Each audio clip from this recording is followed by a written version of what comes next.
You're a hacker. Like that's where you like kind of An started. actual hacker. An actual hacker. Like, Yes. Not like I'm a hacker type. No, you're an actual Not a script hacker. kiddie. You've won. Like an actual hacker. Yeah. My last job was hacking power plants for the federal government. I worked for the United States Department of Energy.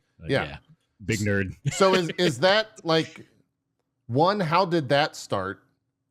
And two, like, where did that go? Like what you've done a lot, I know, in the hacking world. And so I'm kind of curious, like all those things that you've done. It started with a misspent youth. I was kind of a dumb as a kid. As most didn't really have any barriers. Yeah. Knew a little bit too much about computers. That's the basic shit there. Yeah. And then I kind of suppressed that for a while, and I was like, well, I'm just going to do stuff on my own and keep learning some stuff. And I got into the workforce. And then when I was at Blizzard, I found some vulnerabilities with some of the websites while I was in quality assurance, right? And I took this to BattleNet, which, as BattleNet at the time was controlling all of web. I don't know if they split off. What year BattleNet was this? Early 2000? I don't even remember. It had to be, no, because it was probably 2017, somewhere in there, 2018. Because I went back to Blizzard in 2016, I think it was. Oh, no, wait, no, I left Blizzard in 2016. I went back to Blizzard in 2009. That's what it was.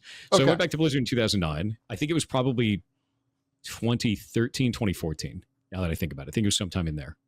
And then I basically took all this stuff to BattleNet, and I was like, yo, there's all these vulnerabilities. This is really bad. And the head of BattleNet at the time was Ali Vitani. And he was like, this is really awesome. Thank you for bringing this to me. And I kept doing that for like months.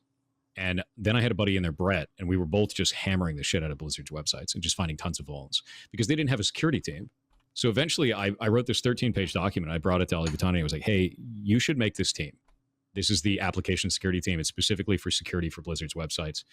And he said, thank you for this. I could have gotten fired right there. There's like a whole culture of like, don't break ranks. It was like a really dangerous thing. Like, don't do it. It was very military kind of culture. And 2 weeks later, he contacted me in the middle of a task and he goes, hey, you should really check out this job. And I was like, what are you talking about? I have to do this task right now. He's like, no, you should really check this out. And it was my job, the one that I built the team for. And I applied to be a lead, got the position, and then built my team on that. And I was the lead of application security for Blizzard. And then we went to DEF CON. Because of that, the business actually paid for us to go to DEF CON, which is a hacking convention. Yeah.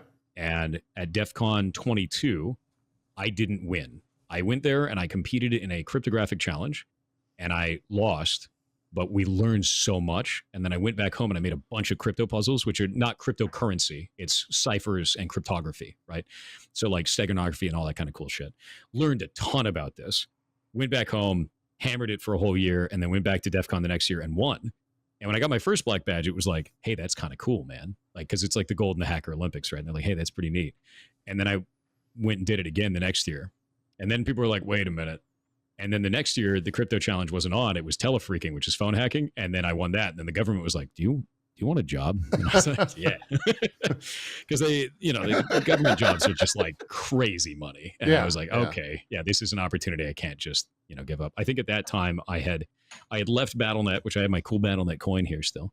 Oh, nice. And then I had left BattleNet. I went to, IT. And I was a senior red team specialist. And then I left Blizzard. I went to Amazon Game Studios, and then I went to the government. Working for the government, is that the type of like you're on call 24 hours a day? If you get a call, you got to go? Okay.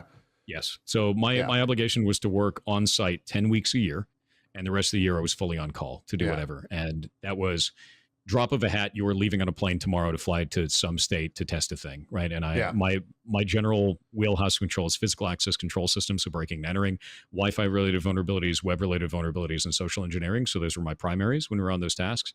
And they just fly us to a site, hack the site, write a report, go home, right? And I had to wear a suit the whole time, and they made me cut my hair, which was weird. You hacked in a suit?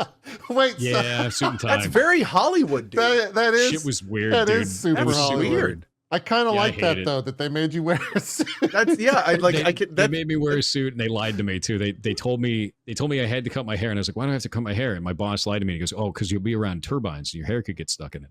And I was like, I don't know shit. Maybe that's true. He's full of shit. I never saw a turbine in the whole damn time I was there, man. It's a complete lie. It's just Can you imagine shit. working at one of these power plants and you see a dude walk in a suit with did you have a briefcase? No, I didn't have a briefcase. I had a laptop. Just which is even a laptop. Funnier. So a dude walks in with a laptop and a suit, and you lean over to, who's that guy? Oh, that's the hacker from the Yeah, government. that's the hacker. It's even worse because we go in like Like 3 to what? 4 man teams, man. So like we've got a team. Of Oh, you dudes had a looking fleet. Like You had this. like a team Yeah. of dudes in suits, It wasn't just holding me. laptops, Yeah, walking into exactly. restricted areas.